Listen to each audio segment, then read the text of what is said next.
For more than 5 decades, Meryl Streep stood as the gold standard of acting, a woman whose talent transcended generations, genres, and global borders. With her unmatched ability to disappear into roles, from Sophie's Choice to Doubt in The Iron Lady, she didn't just portray women, she embodied entire histories, emotions, and untold truths. But while the world applauded her brilliance under the spotlight, very few knew the woman behind the accolades, the quiet matriarch, the devoted wife, and the fiercely protective mother. Now, in the twilight of her storied life, what she's left behind has stunned everyone. Not just because of the amount, but because of what it means. Reports have surfaced detailing Meryl Streep's final estate planning. A staggering fortune built not only from Hollywood blockbusters, but from decades of silent, strategic choices. Her net worth, now estimated at over $160 million, was never flaunted, never boasted about. And yet, what she's chosen to do with that wealth has brought her family to tears. Not because of greed, but because of the overwhelming love, thought, and emotional precision behind every single detail of her final gift. From intimate letters to carefully structured trusts, from surprise donations in her children's names to deeply personal items passed down with handwritten notes. Meryl's last act isn't on a stage or in front of a camera. It's in the legacy she's built, one that reveals the deep heart behind the public icon. So what exactly did she leave behind? Why is her family crying over something so valuable? And what does this tell us about the woman we thought we knew? You're about to find out. For decades, Meryl Streep was more than an actress. She was an institution. A living, breathing embodiment of talent, grace, and quiet authority. She didn't chase fame, it found her. With each role, from Sophie Zawistowski to Miranda Priestley, she didn't just act, she disappeared into characters, winning over critics, audiences, and peers alike. But the woman who walked red carpets in couture and accepted golden statuettes with poise was also the same woman who quietly tended a garden in Connecticut, who packed school lunches, and who made her family the center of her life, even as the world demanded more from her than almost any performer alive. And now, with the shocking news of the fortune she left behind, it's not just the amount that's making headlines, it's the deeply personal, emotional way she structured it. Her net worth, reportedly exceeding $160 million, didn't just come from her film roles. It came from decades of disciplined investing, quiet endorsements, long-term real estate planning, and most of all, intentional living. Unlike many celebrities of her status, Meryl Streep never flaunted her wealth, and yet she handled it like an architect crafting a legacy brick by brick. And when her family finally uncovered the details, they cried, not because of the money, but because of the meaning behind it. Meryl lived her life with intentional contrast. The bright lights of Hollywood by night, the simplicity of rural life by day. Despite her stardom, she shied away from the chaos of fame. Paparazzi rarely caught her. She never chased endorsement deals or turned her life into a brand. While others monetized their marriages, Meryl protected hers fiercely. Her love story with sculptor Don Gummer was not made for tabloids. It was rooted in mutual respect, privacy, and a shared value system that centered around their children. Through every award season, every film festival, Meryl was a mother first, an artist second, and a quiet empire builder, always. Her children, Henry, Mamie, Grace, and Louisa, each grew up shielded from the harsh glare of celebrity. Not because Meryl kept them hidden, but because she taught them that their worth wasn't tied to her fame.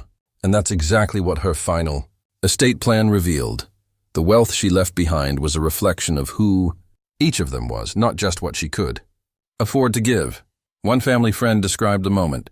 They learned the details of the inheritance. There was no gold-plated excess, no vanity projects. Everything was thoughtful. Every dollar had a purpose. Every property, every trust, every bequest was deeply personal. For example, she didn't just leave her son a check. She left him the cottage piano they used to sing around in the early 90s. For one daughter, she left a necklace worn during an award ceremony, the same one the daughter had once admired as a child. In her will, she wrote, "This reminded me of you. And every time I wore it, I thought of your courage. These weren't just items. They were time capsules, memories frozen in gold, paper, and ink. What became clear to her family, and to the few trusted people who helped Meryl organize her estate, was that this wasn't about money at all. It was about storytelling, about values, about love that ran deeper than headlines. Meryl didn't just want to be remembered, she wanted her family to feel remembered. Every detail, from the smallest gift to the largest trust fund, carried emotional weight.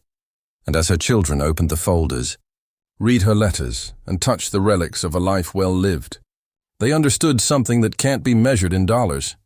Meryl Streep's greatest legacy wasn't what she earned, it was what she gave. Long before the lawyers, the accountants and the vaults were opened, before the world would learn the sheer size of her estate, Meryl Streep had already written her most important script. It wasn't meant for the screen or for the public. It wasn't polished by agents or edited for press. It was handwritten in ink that occasionally smudged, on old notepads and folded sheets tucked in drawers. These weren't performance notes or journal entries. They were letters, quietly prepared over the years, one for each of her 4 children, and several more for her grandchildren. And when those letters were finally opened, her family cried not because they were surprised, but because they were seen. Each letter was dated, many of them beginning with a phrase like, "In case I'm not around to say this," or, "If you're reading this, I hope you're smiling." Meryl had poured herself into them, not as a star or a mother of Hollywood royalty, but as a woman who had spent a lifetime learning what matters most. She didn't write about movies. She didn't name-drop co-stars. She wrote about holding them as babies, about nights when she lay awake worrying, about times she was proud but didn't say it out loud. Her words didn't sparkle, they breathed. To her eldest son, Henry, she wrote about the music that played when he was born, how he used to hum to himself in his crib, and how she had always believed he had a composer's heart. She reminded him that art is valid, even if no one hears it. "Make the music," she wrote. "Even if no one claps." To Mamie she gave strength. "You always doubted if you were enough, but I watched you carry entire rooms with your quiet bravery. When you think you can't, you already did." To Grace, she wrote about a dress they both loved, a yellow one that Meryl wore in Out of Africa and Grace had once borrowed for a school play. Tucked inside the letter was a swatch of the dress, carefully preserved. "Because you brought it to life again," Meryl wrote, "just like you did with me." And to Louisa, her youngest, she gave the most tearful message of all, a letter that started with, "I'm sorry I won't be there to see who you become. But I've already seen enough to know you'll shine." But the letters didn't end there. Meryl had written to her grandchildren as well, not knowing when they'd read them or how old they'd be, but certain that the words would land when they were needed most. In one, she wrote, "Don't let the world measure your worth in followers, in trophies, or in the noise. Your grandmother was famous, and none of it mattered more than Sunday dinners." Alongside each letter was a keepsake. For some, a piece of jewelry. For others, a photograph, a recipe card, a signed book, or a child's drawing she had kept for 30 years. Her entire estate had been designed to blend wealth with memory, money with meaning. And when her children, all grown now, some with children of their own, sat down and read the letters, there was a silence. A sacred kind. A moment that no Oscar speech, no headline, no billion-dollar estate could ever capture. As one close family friend described, they weren't crying because she was gone. They were crying because she found a way to still be there. While Meryl Streep's staggering fortune, estimated at well over $160 million, could have easily created a legacy of indulgence, what she left behind wasn't extravagance. It was intention. Her family didn't receive diamond-studded estates or fleets of luxury cars. Instead, they received gifts money could never replace. And it was those gestures that brought them to tears. For Meryl, her wealth wasn't meant to impress. It was meant to preserve moments, ignite dreams, and give the people she loved the most a roadmap to continue forward with. Purpose. Each gift left to her children and grandchildren was tethered to memory. Not just possessions, but experiences tied to emotional roots only they would understand. For example, her daughter Grace received a cabin, not in some tropical hideaway, but in the forests of Vermont, where the family had spent summers away from the noise of Hollywood. It was the same cabin where they had once gone sledding until midnight, where Meryl taught her kids to toast marshmallows and read poetry by firelight. Included with the deed was a letter. "This is where we learned to listen to the quiet. I hope you always come back to it." Mamie, also an actress, received a film projector from the 1980s, the very one Meryl and Don used to screen classics on family movie nights. It still worked, and in the box was a USB drive containing hours of home footage, edited by Meryl herself during her final months.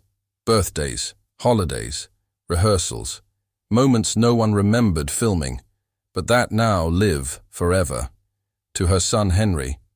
The musician, she left a restored Steinway piano, once badly damaged in a flood and since forgotten. Unbeknownst to him, Meryl had quietly paid for it to be rebuilt and tuned to perfection. It was the same piano where he had first learned to play, where his fingers found their first melody. Attached was a note. "You always sounded like home." And for Louisa, her youngest, who had often struggled with finding her path, Meryl gave something shockingly humble, a collection of blank journals, each bound in leather, each with a single phrase written on the inside cover. One said, "Start here." Another read, "The first draft is never perfect and neither are you." That's the point. These were not just handouts. They were carefully orchestrated emotional echoes of who Meryl had been to each of them. She wasn't just giving her children the fruits of her labor, she was reminding them of who they had been, together, long before fame, long before money. Even her grandchildren were touched in ways no one expected. Meryl had established trusts for each of them, but not without conditions. Some trusts would only be released if they volunteered a certain number of hours to causes she believed in. Others would grow incrementally, encouraging them to value patience and responsibility. One trust was tied to a music foundation for underprivileged children, a cause she supported, privately for decades, and required the beneficiary to contribute time or ideas to its mission. And then came the most unexpected gift of all. Meryl's personal library, carefully catalogued, notes written in margins, bookmarks left where she paused. Each child was allowed to take from it whatever spoke to them. On the inside of the library door, she had taped one final message. "Every answer I ever found, I found in here. May you always find yours." For a woman who could have left behind gold statues and priceless art, she left something far richer, herself, in every book, every melody, every note, every pause. And when her family realized what she had done, the tears came easily. Because she didn't just give them things, she gave them her memory, wrapped in love. When the world loses a legend like Meryl Streep, the public mourns the icon, the one who stood on stages, walked red carpets and held gold statuettes with grace. But what her family mourned wasn't the global figure, it was the woman who never needed applause to know her worth. And in the final act of her extraordinary life, Meryl gave them something far more powerful than inheritance. She gave them closure, written not in headlines, but in handwritten notes, silent gestures, and a final bow that spoke louder than any ovation. The last chapter of Meryl's life wasn't lived under the spotlight. It was spent in quiet preparation. She knew the time was approaching. Maybe not immediately, but eventually. And like she always had with her roles, she prepared meticulously. Friends close to her recall that she became more reflective in recent years, asking questions about memory, legacy, and what people remember when you're gone. She didn't want to be immortalized in bronze, one friend said. She wanted to be remembered at the breakfast table, in lullabies, in laughter. So she didn't hold a public memorial. No grand tribute, no televised service. Her will requested a private family gathering, simple and intimate. No black clothing, no speeches. Instead, she asked for one thing, that they cook a meal together using her favorite handwritten recipes, lasagna, rosemary chicken, and a peach cobbler she once made every birthday. That day, her family cooked through their tears. And in the kitchen she loved so much, surrounded by the scent of garlic and old jazz playing in the background, they felt her. Not as Meryl Streep, the legend, but as Mom. What truly shattered them emotionally was a final video, unannounced, unexpected. It was discovered tucked away on a flash drive marked only with a single word, play. Recorded at home, Without makeup, hair undone, Meryl sat at her kitchen table, speaking to her children like it was any other Sunday. "If you're watching this," she said, "it means I'm finally quiet." Which, let's be honest, is a miracle. She smiled, that same crooked smile that had disarmed audiences for years. "But I wanted to leave you with something better than silence." In that video, she told stories they'd long forgotten, the night they lost power and made shadow puppets. The first time one of them said, "I hate you," and how it secretly broke her heart. She laughed, she cried. And most of all, she thanked them. "I didn't become who I am because of Hollywood," she said. "I became who I am because you let me be a mother." That's the only thing I ever really wanted. Near the end, her voice cracked. "Don't waste time trying to live up to me. I was just trying to live up to you." And with a smile and a kiss to the camera, she whispered her last line, "See you in the little things." Those 6 words are now etched into a plaque above the family's kitchen doorway. See you in the little things. And that's where they do, in the recipes she left behind, the journals tucked between novels, the earrings forgotten in a jewelry box, the scent of rosemary in the garden, the sound of a piano in the early evening. That's where Meryl still lives. She didn't want to be remembered as a star. She wanted to be remembered as someone who loved intentionally, who gave quietly, who left behind not a fortune, but a map. And her family's tears weren't for the millions she left them. They were for the million tiny ways she made sure they would never, ever feel alone.